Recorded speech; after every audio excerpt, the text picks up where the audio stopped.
యుద్ధ వాతావరణం నెలకొంది. ఏ క్షణమైనా యుద్ధం జరిగే అవకాశం కనబడుతోంది. యుద్ధానికి ఇరు దేశాలు సిద్ధంగా ఉన్నాయి. ఈ నేపథ్యంలోనే ఇండియన్ ఓషన్లో ఒక వార్ టెన్షన్ మొదలైంది. అరేబియా సముద్రంలోకి అటు ఐఓఎస్ సాగర్ ఎంట్రీ ఇచ్చింది. ఐఓఎస్ సాగర్తో మరింతగా భారత్ బలం పెరగబోతోంది. యుద్ధ పరిస్థితులను నిత్యం గమనిస్తోంది ఐఓఎస్ సాగర్. ఇక్కడ కనిపించేటువంటి ఇదే ఐఓఎస్ సాగర్, ఈ నావీ సంబంధించింది ఐఓఎస్ సాగర్ అనేది. సో ఐఓఎస్ సాగర్ అనేది ఏం చేస్తుందంటే కనుక మీరు గమనిస్తే చాలా పెద్ద ఎత్తున మీరు గమనించండి, ఇండియన్ ఓషన్ అనేది భారతదేశానికి సంబంధించినటువంటి పేరును తలపిస్తోంది. ఇండియా అనే పేరుతోని ఒక మహాసముద్రమే ఉందని అర్థం చేసుకోండి. అక్కడ ఎటువంటి పరిస్థితి ఉంటుంది, భారత్ దానిపైన ఎటువంటి కంట్రోల్ ఉంటుంది అనేది. సో మొత్తం 9 దేశాలు ఉంటాయి. ఐఓఎస్ సాగర్ అనేది ఏం చేస్తుందంటే కనుక ఈ సముద్రం గుండా ఎవరైనా కనుక ఒక యుద్ధానికి తెరతీసినా, ఎవరైనా దొంగతనంగా చొరబాటు గురి చేసినా, ఎవరైనా మళ్ళీ అక్కడ యుద్ధ సామాగ్రి లాంటిది జమ చేసుకున్నా, లేదంటే ఎయిర్ క్రాఫ్ట్ క్యారియర్స్ లాంటిది ఇక్కడ ప్రయోగించినా, ఇటువంటి అన్ని విషయాలను కూడా పసిగట్టే అవకాశం ఉంది. భారత్ చేసినటువంటి ఒక గొప్ప బృహత్తర విషయం ఏంటంటే ఈ నెల 6వ తేదీన ఇది ప్రారంభమైంది. ఇది 9 దేశాలకు సంబంధించినటువంటి విషయాలని పసిగడుతుంది. ఎప్పటికప్పుడు వారిపై జరిగినటువంటి ఆ విషయాలని పరిగణలోకి తీసుకుంటుంది. ఆ సముద్రం జరిగినటువంటి కదలికల్ని, సముద్రంలో ఏదైనా యుద్ధ టెన్షన్ ఉందా, సముద్రంలో ఎటువంటి సిచ్యువేషన్ ఉంది, ప్రతిదీ కూడా పసిగడుతూ ఉంటుంది. ఇంతకీ అది భారతదేశంలో మొన్న మధ్య కార్వార్ దగ్గర ప్రారంభమైంది. కర్ణాటకలోని కార్వార్ దగ్గర ప్రారంభమైనటువంటి ఈ యుద్ధ నౌక ప్రస్తుతం మారిటస్ చేరుకుంది. మారిటస్లో గతంలో ప్రధాని మోదీ సందర్శించిన నేపథ్యంలో పక్కాగా హామీ ఇచ్చాడు. ఎప్పటికైనా కూడా మీకు మేము అండగా ఉంటాం, అన్ని రకాలుగా మీకు సహకరిస్తామని చెప్పి అప్పుడు మోడీ ఇచ్చినటువంటి హామీ మేరకి ప్రస్తుతం మారిటస్ నుంచి బయలుదేరింది. ఆ అద్భుత దృశ్యాలు చూడండి. ఎటువంటి యుద్ధం జరిగినా కూడా దాన్ని ముందుగానే పసిగట్టేటువంటి సామర్థ్యం ఈ ఐఓఎస్ సాగర్కి ఉంది. సో ప్రస్తుతం ఐఓఎస్ సాగర్ కర్ణాటక కార్వార్ నుంచి బయలుదేరిపోయి అటు వివిధ దేశాలు తిరిగింది ఇప్పటికే.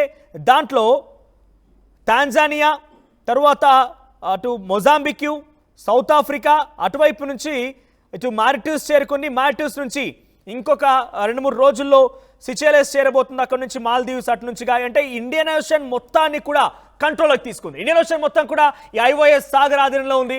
ఎక్కడ ఎటువంటి పరిణామాలు చోటు చేసుకున్నా, ఎక్కడ ఎటువంటి ఇబ్బందికర విషయాలున్నా, ఎక్కడ ఎటువంటి యుద్ధాలు జరిగినా కూడా మొత్తం కంట్రోల్లోకి తీసుకుంటుంది.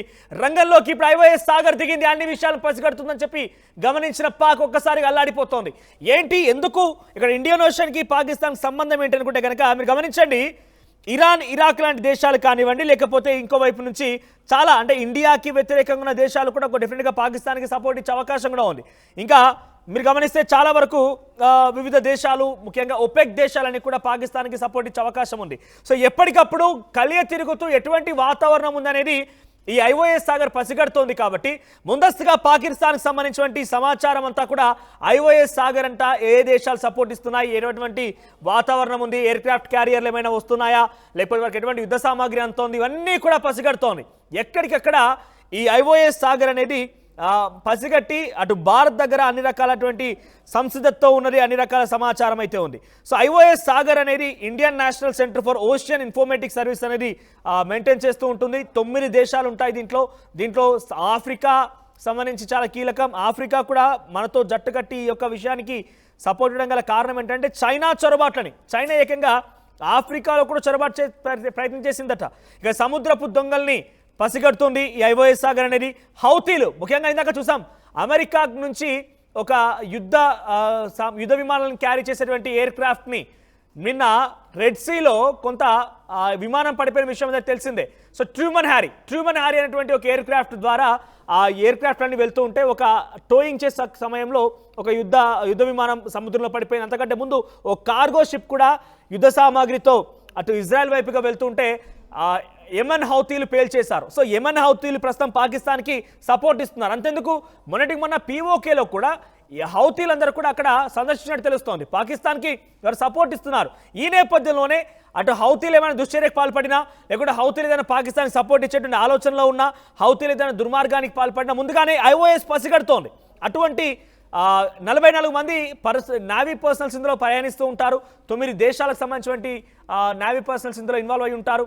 ఇది కేవలం యుద్ధ సామాగ్రిని క్యారీ చేస్తూ కొన్ని ఎయిర్ క్రాఫ్ట్లను క్యారీ చేస్తూ అక్కడ ఉన్నటువంటి విషయాలను పరిగణలోకి తీసుకోవడమే కాదు, చాలా వరకు వివిధ దేశాలకు సంబంధించిన నావీ పర్సనల్స్ కూడా ట్రైన్ చేస్తుంది, నావీని కూడా ట్రైన్ చేస్తూ ఉంటారు.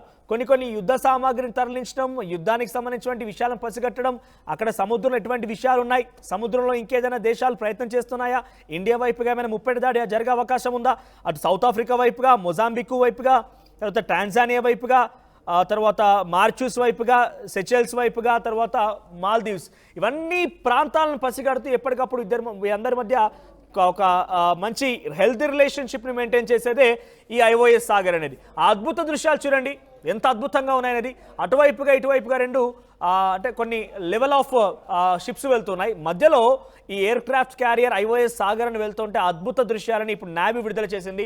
వాట్ ఫెంటాస్టిక్ విజువల్స్ అన్నీ కూడా. సో ఇప్పుడు ఈ విజువల్ చూసిన తర్వాత పాకిస్తాన్ అలాడిపోతుంది, అన్ని రకాలుగా చుట్టుముట్టొచ్చింది, ఎక్కడ ఏముంది ఏం జరుగుతుంది అనే విషయాన్ని మొత్తాన్ని కూడా ఐఓఎస్ సాగర్ పసిగట్టింది. కాబట్టి ఇప్పుడు దీన్ని చూసి కూడా పాకిస్తాన్ భయపడిపోతోంది. ఐఓఎస్ సాగర్ ఇప్పుడు మాల్దీవ్స్ వైపుగా, సెచెలెస్ వైపుగా బయలుదేరుతోంది. సెచెలెస్ నుంచి అటు మాల్దీవ్స్ వైపుగా బయలుదేరే అవకాశం ఉంది. ఎప్పుడు చూసినా నిరంతరం ఇండియన్ ఓషన్లో గస్తీ కాస్తూ ఉంటుంది. ఈ గస్తీ అనేది పాకిస్తాన్కి ప్రమాదం అని చెప్పి వాళ్ళు గమనించారు. ఎందుకంటే యెమెన్ నుంచి కానీ, హౌతీ నుంచి కానివ్వండి, ఇంకేదైనా సౌదీ అరేబియా నుంచి కానీ, ఇంకే వివిధ దేశాల నుంచి, ఎటువంటి నుంచి అయినా కూడా కొంత అటువైపుగా పాకిస్తాన్ వైపుగా ఏదైనా సపోర్ట్ వెళ్తోంది, నావీ ఫోర్సెస్ వెళ్తున్నాయి, ఎయిర్ క్రాఫ్ట్ క్యారియర్లు వెళ్తున్నాయి, ఇంకేదైనా వెళ్తుందనే విషయాన్ని ముందుగా పసిగట్టేది ఐఓఎస్ సాగర్. సో ఎప్పటికప్పుడు నిరంతరం నిఘాలో ఉన్నారు కాబట్టి డెఫినెట్గా ఐఓఎస్ సాగర్ని తప్పించుకొని వెళ్ళలేరని మాత్రం చాలా స్పష్టంగా కనబడుతుంది. ప్రస్తుతం ఈ విజువల్స్ అన్ని కూడా, ఈ ఫెంటాస్టిక్ విజువల్స్ని, మారిటస్ నుంచి బయలుదేరినటువంటి ఈ విజువల్స్ని ఇండియన్ నావీ విడుదల చేసింది. చాలా అద్భుతమైన దృశ్యాలు విడుదల చేసింది. ఇప్పుడు దృశ్యాలు చూసినప్పుడు పాకిస్తాన్లో ఒక్కసారిగా భయాందోళన గురవుతున్నారు. పాకిస్తాన్లో ఒక్కసారిగా వాళ్ళ ఒళ్ళు గగ్గుర్లు పుడుతున్నాయి. ఎందుకంటే విజువల్స్ చూడండి ఎంత అద్భుతమైన విజువల్స్ ఉన్నాయనేది. సో ఈ రకంగా ప్రతి ఇండియన్ ఓషన్ మొత్తాన్ని కూడా, Indian Ocean king of Indian Ocean కూడా అనొచ్చు. ఇక్కడ ఈ ఐఓఎస్ సాగర్ని కింగ్ ఆఫ్ ఇండియన్ ఓషన్ అని కూడా అనొచ్చు మనం ఒక రకంగా. ఎందుకంటే అంతటి స్థాయిలో ఇండియన్ ఓషన్ని పూర్తిగా కూడా సంరక్షించేటువంటి ఐఓఎస్ సాగర్ ఇది. ప్రస్తుతం ఇండియా నుంచి ప్రారంభమైపోయి సుమారుగా 1 month అవుతోంది, సుమారుగా 20 days to 1 month అవుతోంది. ఇప్పుడు ప్రస్తుతానికైతే మారిటస్ దగ్గర నుంచి అటువైపుగా బయలుదేరింది. సెచెల్లెస్, మాల్దీవ్స్ ఎప్పుడు చూసినా కూడా నిత్యం గస్తీ కాస్తూ ఉంటుంది.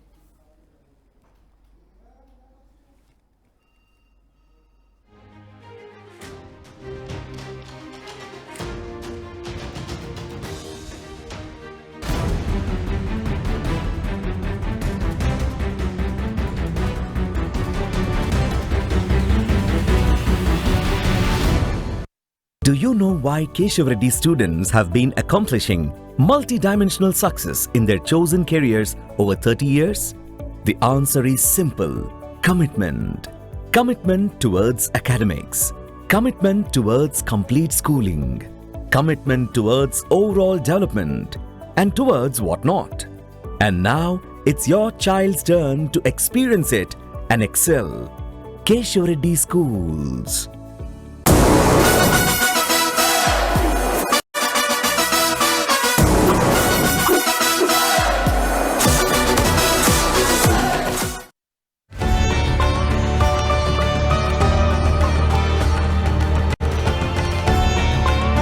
ఈ అక్షయ తృతీయకు నా హృదయపూర్వక ఆఫర్. మీ లలిత వారి ఇప్పటికే ఉన్న తక్కువ తరుగులో 1 కాదు ఇంకా 2%, 3% తక్కువ. వజ్రాభరణాలు క్యారెట్ కు 6,000 తక్కువ.